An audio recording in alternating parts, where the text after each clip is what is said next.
Hi everyone, and welcome to another edition of the pandemic version of The K Show.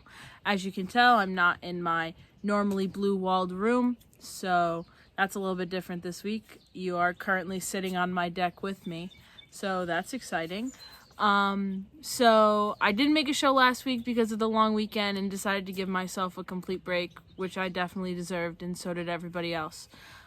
So this week is going to be a catch-up week, so we'll talk about our new coronavirus updates, some more good news coming out of the coronavirus, and then we'll do a little catch up on what's been going on around the school, and that'll be it. So let's dive right in. So here's what I got for some updated numbers about the coronavirus.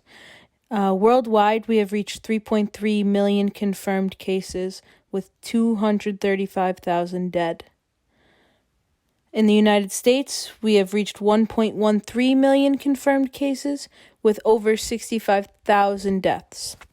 Now, what's really important to look at this week is the amount of protests we're seeing across the country. We're seeing them in California, we're seeing them in Connecticut, we're seeing them down south, we're seeing them almost everywhere. But the most prominent that I've seen in the news is the one that happened in Michigan. For those of you who don't know, in Michigan, the state capitol was bombarded with multiple, probably thousands of protesters with armed weapons and rifles, all threatening just to try to get their country back up and running. So that's kind of crazy. So now let's look at some good news. So here's what we're seeing. We're seeing that many scientists around the world are looking for a coronavirus vaccine. There's a lot of trials going on in China, which are testing methods of stimulating our immune system. And the first U.S. clinical trial is in Seattle. We are seeing that testing is drastically improving throughout the country, which is also a good sign. We are still seeing a 25% decrease in carbon dioxide emissions in China, which people from Stanford have calculated to possibly saving 77,000 lives, which is nuts. And overall, we're just seeing a ton of solidarity throughout the country, or throughout not just the country, throughout the world. We see the world as all fighting together against this one virus instead of each country working separately, which is something that hasn't really ever happened before. So now let's look at what's going on in our school.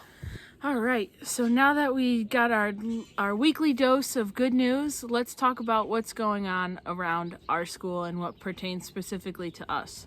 As you all know, elections are here. We just recently elected our new student body president for the next year, Elizabeth Strapp. She's going to hate me for calling her Elizabeth, but that's okay.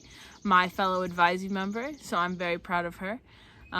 We are in the process right now of getting our results back from vice president, and then next week I believe is honor board, and then we have head of day students, and then community partnerships and activities. So that's exciting.